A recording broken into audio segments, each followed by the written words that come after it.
గత 5 ఏళ్లు బీజేపీకి సేవ చేసి తన వ్యక్తిగత కారణాల వల్ల ఆ పార్టీని వీడి వైసీపీలో చేరాడని వైసీపీ నాయకుడు వజ్ర భాస్కర్ రెడ్డి అన్నారు. జగన్ మరోసారి సీఎం కావడమే తన లక్ష్యమన్నారు ఆయన. కదిరి వైసీపీ అభ్యర్థి ముక్బుల్ బాషాని గెలిపించి సీఎం జగన్ కు కానుకగా ఇస్తానంటున్న వజ్ర భాస్కర్ రెడ్డితో మా ప్రతినిధి యుగేందర్ ఫేస్ టు ఫేస్. ఆంధ్రప్రదేశ్లో ఎన్నికలు సమీపిస్తున్న కొద్దీ రాజకీయ వేడి కూడా అదే స్థాయిలో పెరిగిపోతుంది. ముఖ్యంగా ఉమ్మడి అనంతపురం జిల్లాలో ఎటు చూసినా కూడా రాజకీయ నేతలు పర్యటనలు ప్రసంగాలు కొనసాగుతూనే ఉన్నాయి. ఉమ్మడి అనంతపురం జిల్లా కదిరి నియోజకవర్గ వైసీపీ నేత వజ్ర భాస్కర్ రెడ్డి ప్రస్తుతం మనతో ఉన్నారు. ఆయన ఏం ఆశించి రాజకీయాల్లోకి వచ్చారు, ముఖ్యంగా ఇన్నాళ్ళు బీజేపీలో ఉండి ఇప్పుడు పార్టీ ఎందుకు మారడం అవసరం ఆయన మాటలు తెలుసుకునే ప్రయత్నం చేద్దాం. అన్న, మీరు గతంలో బీజేపీలో యాక్టివ్గా పనిచేశారు. ఇక్కడ అనేక సేవా కార్యక్రమాలు కూడా మేము చూసాం, మీరు చేస్తుండేటివన్నీ కూడా. సడన్గా డెసిషన్ ఎందుకు తీసుకున్న పార్టీ మార్పు అనేది ఎందుకు? నేను 2004 నుంచి క్రియాశీల రాజకీయాల్లో ఉన్నాను. 2011లో వైఎస్ రాజశేఖర రెడ్డి గారు 2009లో చనిపోయిన తర్వాత 2011లో వైఎస్ఆర్ కాంగ్రెస్ పార్టీలో నేను చేరడం జరిగింది.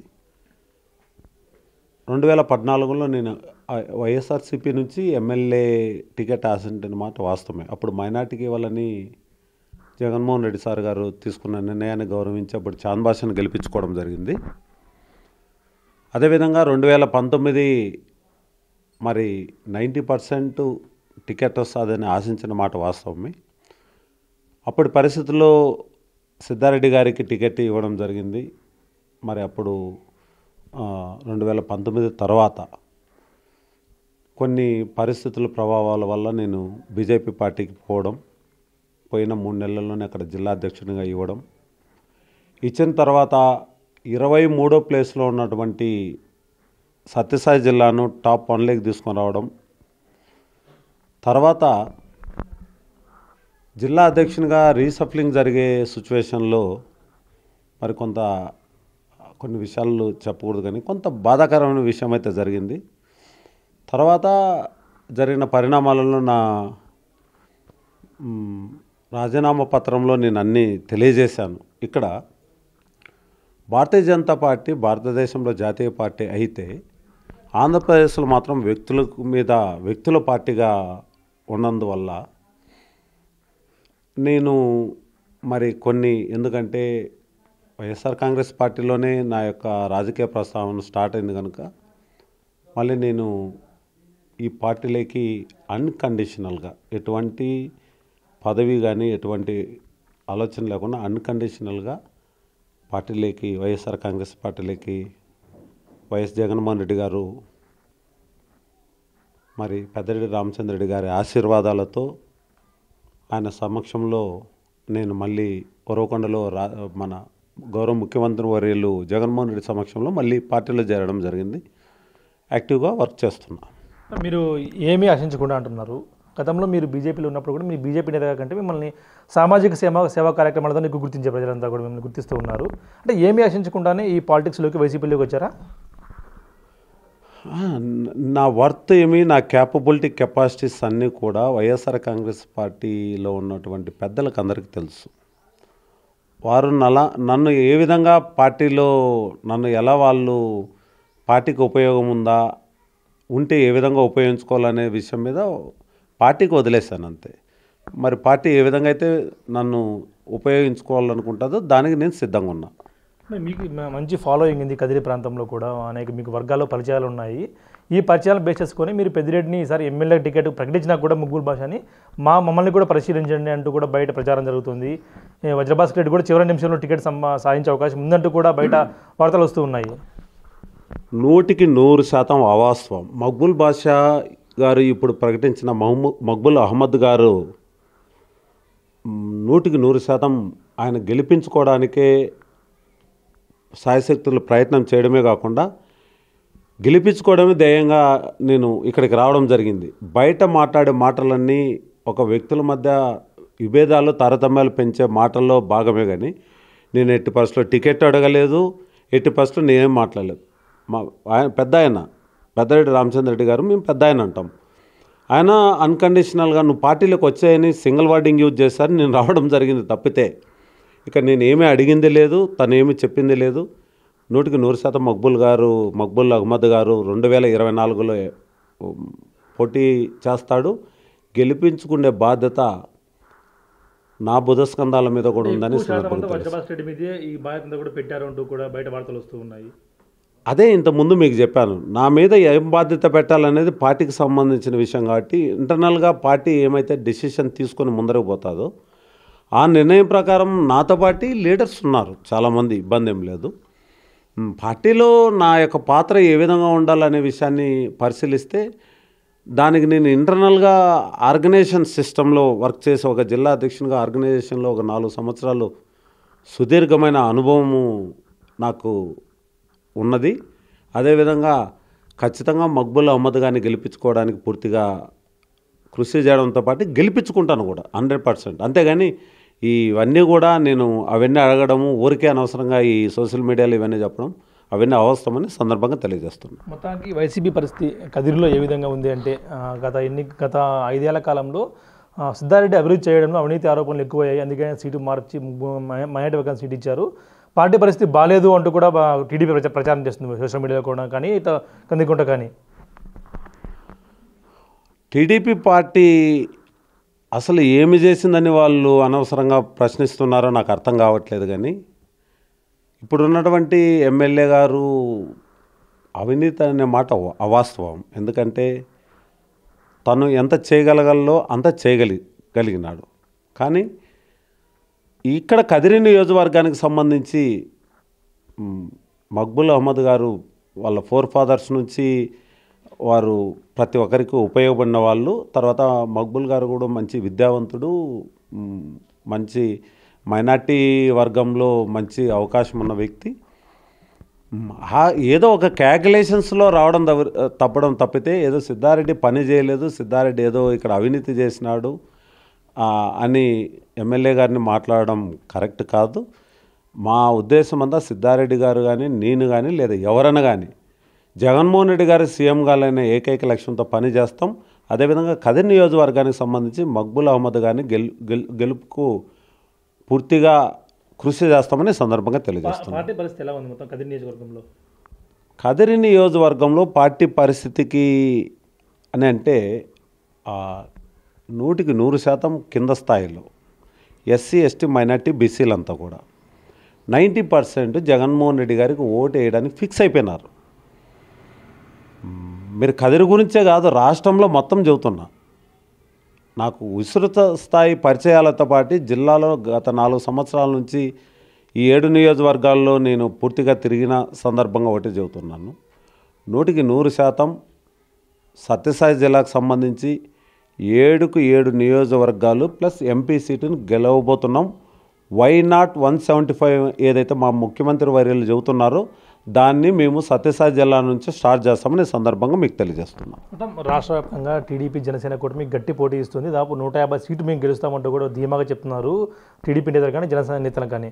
వారికి పోటీ స్థాయిలో వైసీపీ లేదంటూ కూడా కౌంటర్లు ఇస్తూ ఉన్నారు. అంటే నిండుకుండ తొనకదు అనే సామెత ఉంది.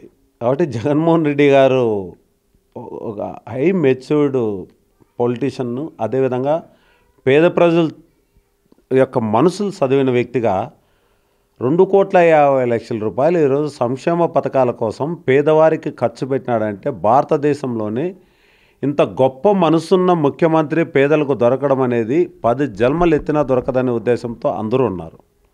వాళ్ళు జట్టులు కడుతున్నారు, కుట్రలు చేస్తున్నారు, కుతంత్రాలు చేస్తున్నారు, లేనిపోని అద్భుత కల్పనలన్నీ చేస్తున్నారు. ఇంతకుముందు గవర్నమెంట్లు ఈ భారతదేశంలోనే ఒక్కొక్క కుటుంబానికి యావరేజ్ 1,70,000 నుంచి 2,50,000 రూపాయలు బెనిఫిట్ పొందని ఒకరు చెప్పమను ఈ రాజకీయాల నుంచి నేను వదిలేస్తాను. ముఖ్యంగా వైసీపీలో జరుగుతున్న మార్పులు చేర్పుల అంశం తీవ్ర దుమారం రేపే విధంగా తయారైందని బయట అంటూ ఉన్నారు. ముఖ్యంగా ఎస్సీ ఎస్టీ బీసీ నియోజకవర్గాలను మారుస్తున్నారు తప్ప ఎక్కడ వారి సామాజిక వర్గ టికెట్లకు మార్చడం లేదంటూ కూడా బయట వార్తలు వస్తూ ఉన్నాయి. కదిరిలో మార్చినా కూడా ఆ ఫుల్ఫిల్ని రాయదుర్గంలో ఫుల్ఫిల్ చేశారు, ఆ గ్యాప్ను ఫుల్ఫిల్ చేశారంటూ కూడా బయట వార్తలు వస్తూ ఉన్నాయి. ఇది ఉమ్మడి జిల్లాలో మీరు ఎస్సీ ఎస్టీలను మారుస్తున్నారనే మాట, ఎస్సీ ఎస్టీలు మార్చి ఏమన్నా ఓసీకి టికెట్ ఇవ్వలేదు కదా. అంటే ఇక్కడ ఆరోపణ ఏమంటే ప్రధాన ఆరోపణ ఎస్సీ ఎస్టీ బీసీ నియోజకవర్గాల్లో మార్చినా కూడా వారికి అనుకూలమైన వ్యక్తుల్ని తీసుకొని వచ్చి వారు కూర్చోమంటే కూర్చునే వాళ్ళని, లేమంటే లేని అనే వాళ్ళని సింగనమల కానీ మడక్సిరి తీసుకుంటే గోరంట్ల మాధవ్ తీసుకొని వేరే అంటే మా స్థానాలు తప్ప వేరే స్థానాలు మార్చడం లేదు అంటూ బయట ఒక ప్రచారం జరుగుతూ ఉంది. సింగనమల మంచి విద్యావంతుడు, పేదవాడు. మడకసిరలో ఒక సర్పంచ్ వ్యక్తి పనిచేశాడు, సౌమ్యుడు, తర్వాత ఫుల్ టైం రాజకీయాలకు అవకాశం ఇచ్చే వ్యక్తి. వీళ్ళిద్దరి దగ్గర డబ్బులు లేవు. మరి డబ్బులు లేని పక్షంలో జగన్మోహన్ రెడ్డి ఇస్తున్నాడు అని అంటే ఏమి అర్థం? సామాన్య కార్యకర్త కన్నా వైఎస్ఆర్ కాంగ్రెస్ పార్టీలో ఎబిలిటీ ఉన్న వ్యక్తుల్ని ఎస్టాబ్లిష్ చేసే కెపాసిటీ ముఖ్యమంత్రి వర్యులకు ఉందని తెలియజేయడానికి అది సింబాలిక్గా మీకు తెలియజేస్తున్నా. అదేవిధంగా మీరు మాట్లాడుతున్నారు ఆళ్ల రామకృష్ణారెడ్డి జగన్మోహన్ రెడ్డి గారికి ప్రతిపక్షాల ఆరోపణలో ఆళ్ల రామకృష్ణారెడ్డి గారు జగన్మోహన్ రెడ్డి గారికి చాలా దగ్గరైన వ్యక్తి, సన్నిహితుడు. మరి ఎందుకు మార్చాల్సింది వచ్చింది? మరి ఆ రకంగా తీసుకుంటే యువకులను ప్రవేశం చేయాలని కరుణాకర్ రెడ్డి, శివరెడ్డి, భాస్కర్ రెడ్డిలను తీసేసి వాళ్ళ కుమారులకు ఎందుకు ఇచ్చారు? భారతదేశంలో ఆంధ్రప్రదేశ్ కూడా భారతదేశం కంటే పోటీ పడేదానికంటే డబల్ ఉంది ఇప్పుడు గ్రోత్ రేట్లో. రేపు జరగబోయే రోజుల్లో జగన్మోహన్ రెడ్డి గారు 30 సంవత్సరాలు ముఖ్యమంత్రిగా ఉండడానికి కావాల్సిన ఎస్టాబ్లిష్మెంటు, ప్రజల కోసం పనిచేయడానికి కావాల్సిన భాగంలో ఈ యొక్క ఆలోచన అంతా, అందులో భాగంగా నేను కూడా ముఖ్యమంత్రిగా జగన్మోహన్ రెడ్డిని మళ్ళీ గెలిపించుకోవాలని ఏకైక లక్ష్యంతో ఎటువంటి ఆంక్ష లేకుండా అన్కండిషన్లకు పార్టీలు చేరడం జరిగింది. మీరు పార్టీలు చేరారు, ఎటువంటి పదవి ఆశించలేదా? మీకు ఫ్యూచర్లో పలానా పదవి ఇస్తాము, మంచి పదవి ఇస్తాము, ఒక స్థాయిలో ఎవరైనా రాజకీయ నాయకునికి ఆశ ఉంటుంది, ఖచ్చితంగా ఆశ ఉండే తీరుతుంది. అందులో మిమ్మల్ని ఏ విధంగా ఉపయోగించుకుంటామని చెప్పి మీకు పార్టీ హామీ ఇచ్చింది? నేను ఉరవకొండలో పార్టీలో చేరే ముందరగా నాతో బట్టి ఎమ్మెల్యేలు అంతా లైన్లో ఉన్నారు. L1లో ఉన్నా నేను. 4 సంవత్సరాల తర్వాత సీఎం గారు అన్న మాట, ఈ జన్మకు నాకు ఏ పదవి అవసరం లేదనిపిస్తుంది, అంత గొప్ప మాట అన్నాడు. నువ్వు ఈ లైన్లో ఉండవలసిన వ్యక్తి కాదు, నువ్వు ఇక్కడే ఉండింటే నా వెనక ఉండవలసిన వ్యక్తి భాస్కర్ అని అన్నాడు. భుజం తట్టినాడు. అంటే దాని మీనింగ్ మీరే అర్థం చేసుకోండి ఏమి అనేది. లైన్లో ఉండేదంతా ఎమ్మెల్యేలు, మరి ఈ లైన్లో ఉండవలసిన వ్యక్తి కాదు, నా వెనక ఉండవలసినవని ఒక గొప్ప మాట అన్నాడంటే ఈ జన్మకు అప్రిషియేషన్ కంటే ఏం కావాలా నాకు? కాబట్టి సీఎం గారు ఏం నిర్ణయం తీసుకున్నా మా పెద్దిరెడ్డి రామచంద్రరెడ్డి గారి యొక్క ఆశీస్సులు ఏ విధంగా ఉన్నా వాటి ప్రకారమే నేను ముందరకు పోతా. కానీ నాకున్న ఏకైక లక్ష్యం మక్బూల్ బాషా గారిని 100% అత్యధిక మెజార్టీతో అసెంబ్లీకి పంపించడం, 7 నియోజకవర్గాల్లో ఉన్నటువంటి 7 మంది ఎమ్మెల్యేలను, నాకున్నటువంటి జిల్లా అధ్యక్షునిగా ఉన్నటువంటి పరిచయాలతో 7 మంది ఎమ్మెల్యేలను గెలిపించుకోవడం, అత్యధిక సుగనశీలి తర్వాత విద్యావంతురాలు అయినటువంటి ఎంపీ అభ్యర్థి శాంతమ్మ గారిని గెలిపించుకోవడమే ధ్యేయంగా నేను పనిచేయాలని నిర్ణయించుకున్నాను. దానికి తగ్గట్టే పార్టీ కూడా నాకు అలాంటి డైరెక్షన్స్ ఇవ్వడం జరిగింది. కాబట్టి నాకు ఎటువంటి మరి అన్కండిషనల్ జాయినింగ్ అని మరొకసారి మీకు చెబుతున్నాను. ఒకవేళ పార్టీలో మీకు ఈసారి సమాజ సమీకరణ నేపథ్యంలో ఏ పదవి ఇవ్వమో పార్టీ కోసం పనిచేయని పెద్దిరెడ్డి గారు కానీ లేదా జగన్మోహన్ రెడ్డి గారు ఆదేశిస్తే అదే ఆదేశాలు పాటిస్తారా? 100% ఇంతకుముందే చెప్పాను నేను. ఇంకా నేను ఒక్కసారి బయటికి వెళ్ళాను. బయటికి వెళ్ళేసి నేను ఒక విధంగా అరణ్యవాసము అజ్ఞాతవాసం కంప్లీట్ చేసుకొని మళ్ళీ ఇక్కడికి వచ్చాను. నేను జగన్మోహన్ రెడ్డి గారి రాజ్యంలో నేను ఒక సైనికునిగా పనిచేయాలనుకుంటున్నాను. కానీ ఆ సైనికునిగా పనిచేసే విధానంలో ఆ సైనిక బాధ్యతలు ఏవైతే ఇస్తారో అవి 100% మనస వాచ కర్మన నేను నెరవేర్చడానికి నా అవకాశాన్ని, నా ఆలోచనను, నా యొక్క అంతా సర్వస్వం నేను దానికోసం పనిచేస్తానని ఈ సందర్భంగా తెలియజేస్తున్నాను. మొత్తం ఫైనల్గా చెప్పండి, పార్టీ పరిస్థితి ఉమ్మడి జిల్లాలో కానీ రాష్ట్ర వ్యాప్తంగా కానీ ఎలా ఉందనుకుంటున్నారు? వైనాట్ 175 అనేది ఫలిస్తుంది అనుకుంటున్నారా? 100% వైనాట్ 175 అనేది కుప్పంతో సహా గెలవబోతున్నాం. ఎందుకంటే సంక్షేమ పథకాలు అనేటివి పార్టీలో జోడలేదు, జెండాలో జోడలేదు, అజెండాలో జోడలేదు.